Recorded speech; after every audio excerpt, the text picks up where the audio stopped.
Vou usar essa abobrinha aqui. Aqui em Portugal está na época da abobrinha, então elas estão com preço bem pequenininho e estão em todos os lugares. Eu prefiro comprar elas menores porque elas quase não têm semente. E também, olha, vocês podem ver, a casca tá verdinha. Mas se você, infelizmente, só achar umas maiores, que às vezes no Brasil tem uma variedade que ela é até com não tão escura, e quando cortar tiver muita semente, umas sementes muito grandes, a minha dica é a seguinte, é você usar ou um boleador ou uma colherzinha pequena e retire as sementes. Não faça com as sementes a geleia, porque senão vai ficar, assim, a parte da textura não vai ficar muito agradável. A abobrinha que eu cortei, depois vocês vão ver, as sementes quase não aparecem porque ela está bem novinha. Aliás, eu vou mostrar aqui para vocês, olha só. Eu cortei em pedacinhos pequenininhos e as sementes, olha, são bem pequenininhas. Então, por eu ter cortado até bem pequenininho, elas vão se dissolver por completo na hora de fazer a geleia. A abobrinha, essa é a primeira vez que eu faço uma receita doce. Eu gosto mesmo de fazer, são as salgadas, que eu já tenho aqui na minha playlist, abobrinha algumas. Agora, esse antipasto de abobrinha eu faço sempre aqui em casa. Ele é muito gostoso, você pode usar não só como acompanhamento, como também em petiscos, acompanhando com uma bela torradinha francesa. Eu tenho aqui 250 gramas de abobrinha, que eu cortei bem pequenininho, que é para ajudar a cozinhar mais rápido.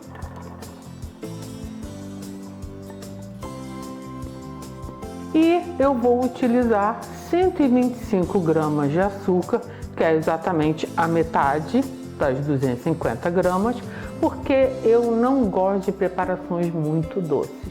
Mas se você preferir mais doce, é só você adicionar um pouco mais de açúcar. Eu vou usar o açúcar branco mesmo, porque eu não quero manchar nem tingir a minha geleia. Mas você fique à vontade para usar o açúcar de sua preferência. Vou usar 80 ml de água e vou usar 50 ml de vinagre de cerveja. Dê uma olhadinha na nossa playlist vinagres, que lá você irá achar este vinagre, porque eu quero que essa geleia seja bem assim exótica. Mas se você não tiver esse vinagre, não se preocupe, você pode usar qualquer um que você tenha em casa. Agora então a gente vai ficar mexendo, fogo baixo, tá, gente? E vou cozinhar aqui até que essas abobrinhas, os pedacinhos da abobrinha, fiquem macios. Cozinhe por completo para que nós possamos dar continuidade à nossa geleia. Quando isso acontecer, eu volto e mostro para vocês. Após 50 minutos aqui no meu fogareirinho, vocês podem ver as abobrinhas já mudaram até de cor, estão cozidas, o líquido reduziu e temos uma calda. Agora então eu posso usar a pectina. Eu gosto de usar a pectina não só por causa de reduzir o tempo de fogo, como também por causa da redução do açúcar e pela durabilidade. Eu estou usando a pectina de maçã, porque eu ando meio preguiçosa e essa é a mais fácil de fazer. Mas você pode usar a de maracujá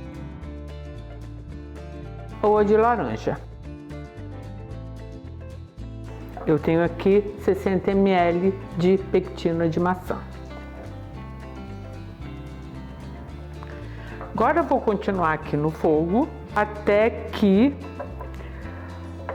volte a ferver, porque minha pectina estava a temperatura ambiente, e reduza novamente de volume para então a gente processar.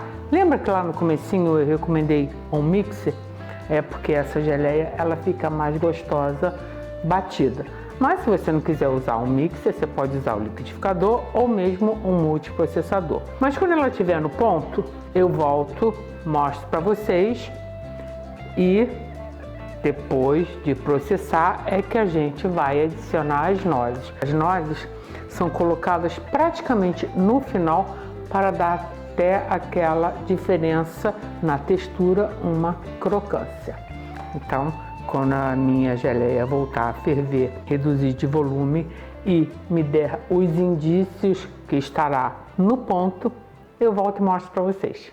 A geleia, enquanto está quente, não tem a textura que ela vai ficar depois que esfriar. Então, nós precisamos prestar atenção aos indícios de que ela está no ponto enquanto que ela está quente. Então, como vocês podem ver, olha só, um dos indícios é a quantidade de bolhas, que é o primeiro. O segundo é que, olha só, ela já está bem encorpada, bem cremosa. E o último deles, se eu pegar um pouco da geleia, ela não escorre, porque ela já está ficando endurecida. Eu vou jogar os pedacinhos de volta e se eu passar o meu dedo aqui na colher, vocês podem ver que vai fazer um caminho e a calda não vai juntar, porque já está no ponto. Vou desligar o meu fogareirinho, vou pegar o meu mixer e vou ali na pia para processar, para evitar que tenha alguma videocassetada, alguma sujeira. Assim que eu processar, eu volto e espero que o meu fogareirinho já tenha esfriado, porque senão depois que a gente processa a geleia e leva de novo para o fogo, olha, parece um terror, porque começa a borbulhar e respingar. Então eu vou ali, já volto para a gente terminar essa geleia, no caso adicionar as nozes, mas eu vou precisar aguardar que ela esfrie para vocês verem como é que vai ficar a textura dela depois de fria. Agora que eu já processei a geleia, eu posso adicionar as nozes. Eu tenho aqui 1/4 de xícara de nozes que eu cortei, piquei na faca grosseiramente. E a gente, então, mistura aqui. O meu fogareirinho já deu uma esfriada e eu quero que as nozes fiquem crocantes. Agora que já está bem misturado, eu vou aguardar que esfrie e vou transferir para um pote para mostrar para vocês. Mas antes, eu quero dar uma dica. Essa geleia, ela se conserva por mais ou menos um mês na geladeira. Mas se você preferir que ela dure por mais tempo, você pode dar o vácuo. Então, dê uma olhadinha no vídeo como esterilizar e dar vácuo em potes de vidro, que assim ela pode ficar fora da geladeira. Eu vou colocar aqui no pote depois que já está bem esterilizado e vou manter na geladeira dessa maneira que não vai ter problema nenhum. Então quando ela estiver fria eu volto.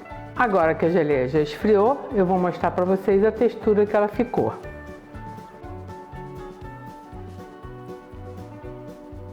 Bem cremosa, cheia de nozes.